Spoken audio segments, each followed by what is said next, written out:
Hello friends, this is Sakshi Bhardwaj from SOL updates. आज हम बात करेंगे जॉन ड्यूई के सेकंड पार्ट के बारे में।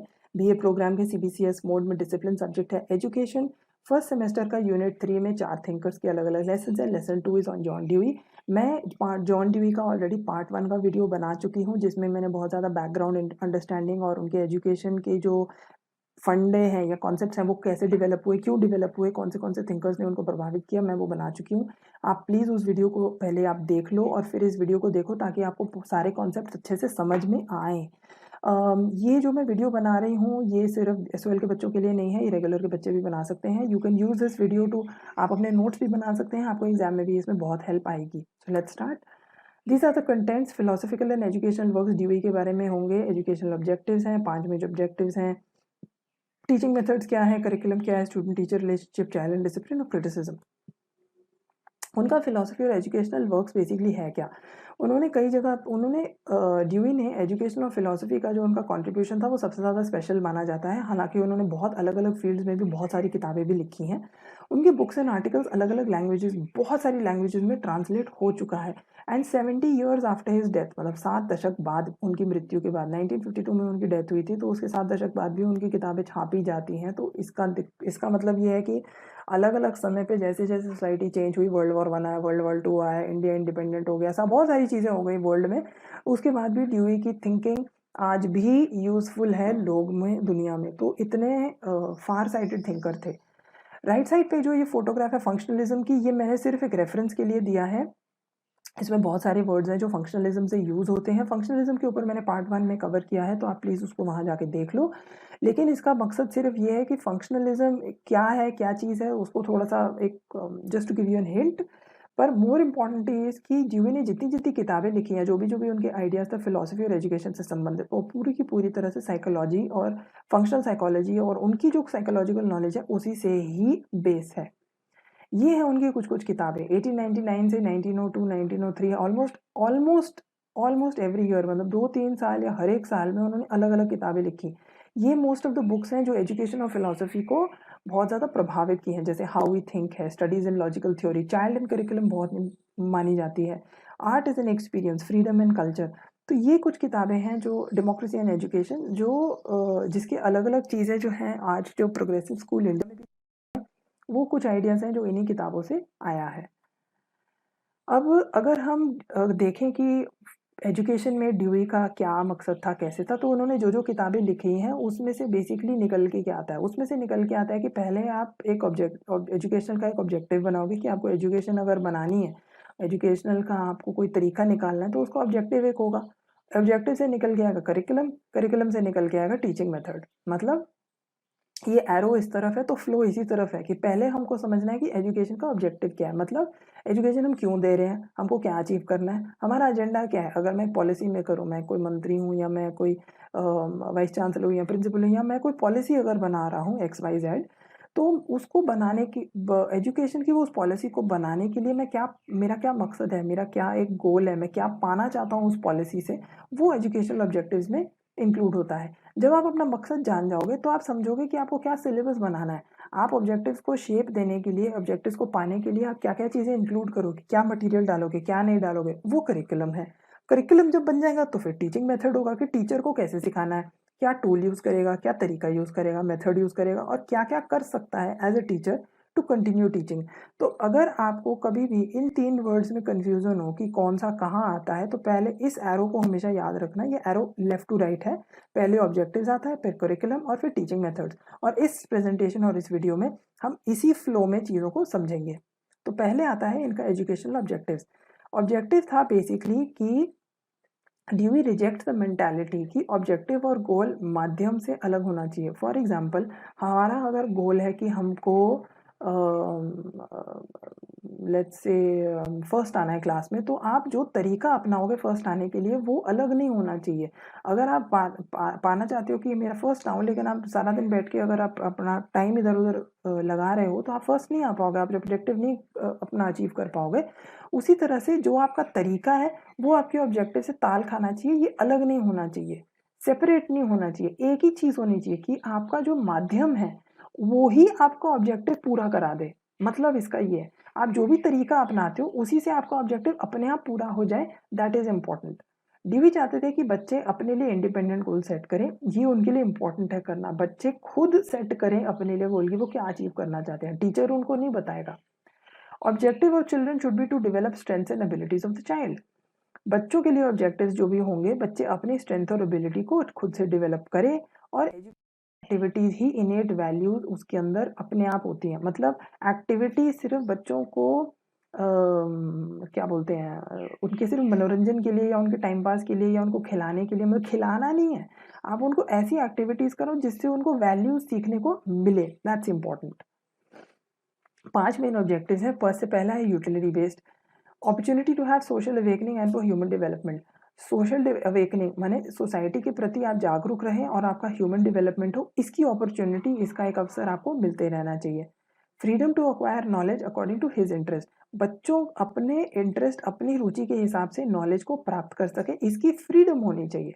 और एजुकेशन ऐसा ले जिसका यूटिलिटी हो, जिसका कोई आगे काम हो, जिसका कोई यूज हो, जिसको आप यूज कर सको, ताकि आप अपने जीवन के और एजुकेशनल गोल्स को अचीव कर सको। Useful for public life and provide all necessary experiences. अगर आपको कोई यूटिलिटी बेस्ड करना है तो उसके जितने भी एक्सपीरियंसेस जरूरी हैं वो आपको मिले और पब्लिक लाइफ में आपको हेल्प करे। ये राइट साइड की जो फोटोग्राफ है, ये 1950s की एक टाइपिंग क्लास है। आप देख सकते हो कितनी सारी लड़कियां यहाँ बैठ के टाइपिंग कर रही हैं। तो क्लास में ये नहीं है कि टीचर यहाँ बैठ के बच्चों को सिर्फ एक लेक्चर दे रहा है, ट्रेडिशनल मेथड है। ये खुद एक्सपीरियंस कर रहे हैं कि टाइपिंग कैसे होती है, क्या होती है, ताकि बच्चे जब यहाँ से निकल के दुनिया में जाए तो उनको पास ऑलरेडी टाइपिंग का एक्सपीरियंस हो और उसी फील्ड में जाके वो अपना एक्सेलेंस और अपने प्रोफेशन को चलाएं, अपना जॉब करें, नौकरी करें और जिंदगी को चलाएं। Second objective is practical objective. Social efficiency बच्चों की बढ़नी चाहिए, ये बहुत ज़रूरी है। और एक्सपीरियंस के आधार पे और प्रैक्टिकली बच्चों को सिखाना चाहिए, ऑर्गेनाइज भी होना चाहिए और स्कूल में होना चाहिए। यहाँ पे आप देखेंगे बच्चे क्राफ्ट बना रहा है, प्रैक्टिकली सीख रहे हैं कि कैसे बनाना चाहिए, कैसे क्या करना चाहिए, नहीं करना चाहिए। और इसी तरह की एक्टिविटी से बच्चे सीख रहे हैं। एक्टिविटीज़ और वैल्यूज अलग अलग नहीं है, तो प्रैक्टिकल ऑब्जेक्टिव यहाँ अचीव होता है। तीसरा है कि डेमोक्रेटिक वैल्यूज के आधार पे भी ऑब्जेक्टिव्स बनने चाहिए कि बच्चे समझ पाए कि डेमोक्रेसी क्या होती है, डेमोक्रेटिक उनके वैल्यूज क्या हैं, उसके आइडियाज क्या हैं, ये बच्चों के को सिखाना चाहिए। उससे क्या होगा, उससे बच्चों की जो पार्टिसिपेशन है डेमोक्रेटिक सोसाइटी में ये पूरी होती है। सोशल एनवायरनमेंट में बच्चा एडजस्ट कर सके, उनके अंदर अवेयरनेस होनी चाहिए कि उनका सोशल एनवायरनमेंट कैसा है, उनके अंदर जागरूकता होनी चाहिए, हमेशा अवेयर रहने चाहिए और वैल्यूज ऑफ सोसाइटी को अडॉप्ट करें। ये थोड़ा सोशलिज्म से भी कनेक्टेड है। Educational should be able to make child adjust to society, same thing कि बच्चा सोसाइटी के हिसाब से जैसे जैसे सोसाइटी बदल रही है वैसे वैसे बच्चा एडजस्ट होता रहे, ये एजुकेशन को इंश्योर करना है। और एक्सपीरियंस बेस्ड लर्निंग बच्चों को करानी चाहिए। एजुकेशनल यूजफुल होनी चाहिए, रियल लाइफ आप एक्सपीरियंसेस हो, कॉन्क्रीट ऑब्जेक्ट्स ऑफ हिज और हर लाइफ। कॉन्क्रीट ऑब्जेक्ट्स का मतलब है कि अगर कोई बच्चा लेट से फॉर एग्जांपल किसी गरीब घर से आता है या वो गांव में रहता है, तो आप उसको 5 स्टार होटल में जाके उसको कोई शिक्षा नहीं दे सकते, बिकॉज आधे से ज़्यादा टाइम तो वो देख रहा होगा कि नई जगह कौन सी है, मैं तो जानता ही नहीं। तो उसका जो लाइफ के एनवायरनमेंट है, वो जो चीज़ों को जानता है, उसी के कॉन्क्रीट ऑब्जेक्ट्स को रियल लाइफ एक्सपीरियंसेस के एक्टिविटी बेस के हिसाब से आप उनको लर्निंग दिलाओ। एक्सपीरियंशियल नॉलेज जो बच्चा सीखेगा वो हमेशा उसको काम आएगी जीवन भर, और हमेशा उसको प्रॉब्लम्स में helps him face difficulties later, difficult situation में हमेशा उसको यूजफुल रहेगी। तो ये हो गए हमारे ऑब्जेक्टिव्स। अब आते हैं करिकुलम पे। अब ऑब्जेक्टिव्स अगर हमको समझ में आ गए, ऑब्जेक्टिव्स जिस हिसाब से थे उस हिसाब से उनका जो भी एम है या जो भी वो चाहते हैं पाना, वो मिल जाएगा। अब करिकुलम कैसा होने, करिकुलम तभी होगा जब चाइल्ड सेंट्रिक एजुकेशन होगी। अब हर एक बच्चे को अगर एक्सपीरियंस देना है, हर एक बच्चे को हम प्रैक्टिकल नॉलेज देना चाहते हैं, उनको एक्सपीरियंस कराना चाहते हैं, तो चाइल्ड सेंट्रिक ही होगा ना। टीचर सेंट्रिक नहीं होगा कि टीचर डिसाइड करेगा कि आज मेरे को बच्चों को क्या पढ़ाना है, वो बैठा रहेगा सामने और 50 बच्चों को लेक्चर देगा, बच्चे के मन में चाहे उसको पढ़ने की इच्छा हो या ना हो, that is not important. Child centric हो। चाइल्ड, ये एक किताब थी ड्यूई की 1902 में, उसमें वो खुद कहते हैं कि child's efforts and experiential knowledge is most important for all round development. मतलब बच्चे का एफर्ट और वो एक्सपीरियंस जो करता है, एक्सपीरियंस करके जो ज्ञान प्राप्त करता है, जो शिक्षा प्राप्त करता है, वो सबसे ज़्यादा ज़रूरी है उसके ऑल राउंड डेवलपमेंट से। मतलब बच्चा खुद से एफर्ट करेगा और खुद एक्सपीरियंस करके नॉलेज प्राप्त करेगा, तभी उसको डेवलपमेंट मिलेगा ना। आज हम अगर लेट्स से कोई डिस्टेंस एजुकेशन है या दूर से, जैसे हम एसओएल में अगर हम पढ़ाई कर रहे हैं, हम खुद से एफर्ट बना रहे हैं पढ़ाई करने का, खुद से हम चीज़ों को एक्सपीरियंस कर रहे हैं, तो ड्यूई कहते हैं कि वही ज़रूरी है।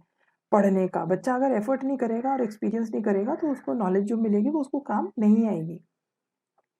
ड्यूई ये भी मानते थे कि is necessary for child to learn by self activities and learning through school subjects, therefore curriculum should be designed accordingly. मतलब बच्चे को सीखना है कि वो खुद से एक्टिविटी करके सीखे। अगर बच्चे का मन कर रहा है कि आज मैं जाके पेंटिंग करूं, तो अगर वो पेंटिंग करेगा और उसको टीचर अगर बताए कि अच्छा ऐसे करके देखो, अच्छा वैसे करके देखो, तो वो ज़्यादा उनको ज़रूरी एक्टिविटी थ्रू आएगा। लर्निंग स्कूल सब्जेक्ट्स बच्चे को लाइफ में हेल्प नहीं करेगी और उसी हिसाब से करिकुलम बनना चाहिए। मेन कैरेक्टरिस्टिक्स, मेन फीचर्स क्या है करिकुलम के? एक्टिविटी सेंट्रिक एक्टिविटीज़ है कि आपको नॉलेज मिलेगी। ज़रूरी है कि लेस बुकिश नॉलेज, थ्योरी का कम हो, utility based vocational social activities curriculum में होनी चाहिए। ये हम समझ गए। आगे बढ़ते हैं। इंटीग्रेटेड स्ट्रक्चर, इंटीग्रेटेड कॉम्बिनेशन ज़रूरी है कि बच्चे की social, moral, educational, biological aspect सारी कंप्लीट हो। ऐसा नहीं है कि आप सिर्फ एक चीज़ करा रहे हो और एक ही चीज़ पे आपका जोर है। बच्चा जब सोसाइटी में जाता है कि तो उसके मल्टी डायमेंशनल होते हैं, अलग अलग चीज़ें होती हैं, उसको हर एक चीज़ समझनी है कि उसकी मॉरल वैल्यूज़ क्या है, सोशल वैल्यूज़ क्या है, वो बायोलॉजिकली कैसे चलेगा एक्सेट्रा। तो हर एक चीज़ का इंटीग्रेशन बहुत ज़रूरी है। And inclusion of various fact, subjects, ideas and bases, अलग अलग फैक्ट्स, अलग अलग सब्जेक्ट्स, आइडियाज और बेसिस को एक्टिविटी में ढाल के इंटीग्रेटेड तरीके से बच्चों को सिखाना चाहिए। करिकुलम वैसा होना चाहिए और करिकुलम फ्लेक्सिबल होना चाहिए। क्यों? क्योंकि जैसे जैसे सोसाइटी प्रोग्रेस करती है वैसे वैसे एजुकेशन का करिकुलम बदलता रहे।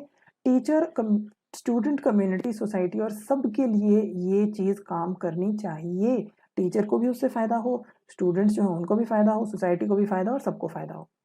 प्रोग्रेसिव एजुकेशन बेसिकली अलाउ करता है कि करिकुलम सिचुएशन के हिसाब से, जैसे जैसे सोसाइटी बदलती है उसके हिसाब से वो बदल सकता है। उसको आप कस्टमाइज कर सकते हो, उसको आप अपने तरीके से चेंज कर सकते हो और वो रिफॉर्म हो सकता है जैसी ज़रूरत होती है।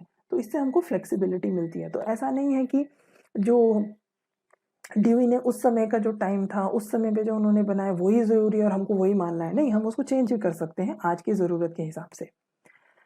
यूटिलिटी बेस्ड होना चाहिए। अगेन ये हम जान चुके हैं, needs and interest of the child क्या है उसके हिसाब से आप बनाओ। करिकुलम एंड एजुकेशन सोशल और पर्सनल नीड्स को मीट भी करे, सोशली एफिशिएंट बच्चों को बनाए। Working of the school should be in line with the development of social values and moral base. School is in miniature society, मतलब develop the child's abilities in accordance with society, make him socially efficient in life। School एक society का छोटा सा miniature society है, society का भाग नहीं है, सोसाइटी ही है वो, लेकिन मिनिएचर है। क्योंकि बच्चों की एबिलिटी जो है सोसाइटी के हिसाब से डेवलप की जाती है, उसको सोशली एफिशिएंट बनाया जाता है ताकि वो जीवन में सक्सेस पा सके। टीचिंग मेथड कैसा होगा? Learning by doing, experience based, student centric learning, purposeful learning. इन सबको थोड़ा थोड़ा हम देखते हैं।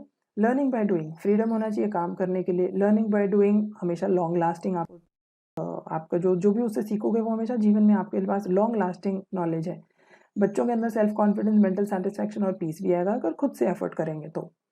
एक्सपीरियंस बेस्ड लर्निंग, जो ही कहते हैं कि हम एक्सपीरियंस से नहीं सीखते हैं, हम उन पर जब चिंतन करते हैं तब हम सीखते हैं।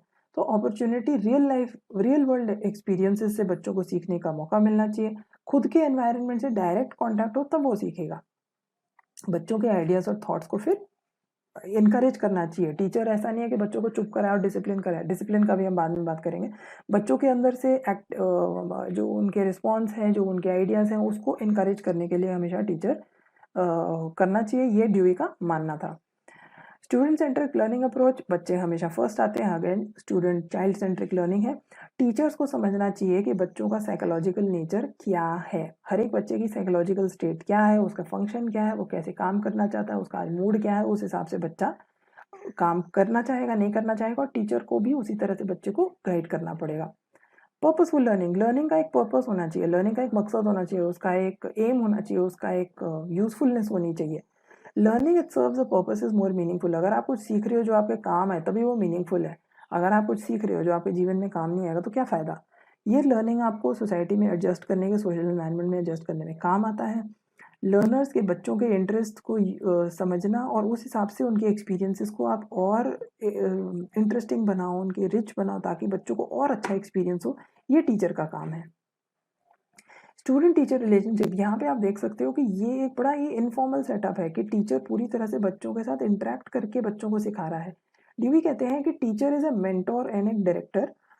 ही steers the boat but the energy that drives him must come from those who are learning. मतलब टीचर एक मेंटोर है, डायरेक्टर की तरह बैठ के सिर्फ इंस्ट्रक्शन दे रहा है। वो सिर्फ राइट लेफ्ट इधर उधर बच्चे को बोला, अच्छा ये ऐसे कर लो, अच्छा वैसे कर लो, बस। लेकिन जो एनर्जी है, जो फोर्स है, वो बच्चे के अंदर से खुद आनी चाहिए। टीचर को मोटिवेट बहुत ज़्यादा नहीं करना पड़ेगा। टीचर को समझना है कि मैं कैसे क्या करूं, कैसे करूं बाहर रह के, और वह बच्चों के अंदर वो चेंजेस अपने आप, बच्चे का जो इंटरेस्ट लेवल है किस तरह से है, साइकोलॉजिकली बच्चों को गाइड करके उनके डेवलपमेंट को यूज़ करो। Teacher shapes the children's future, yes, लेकिन वो एक सोशल वर्कर की तरह काम करता है, सिर्फ गाइडलाइन देता है।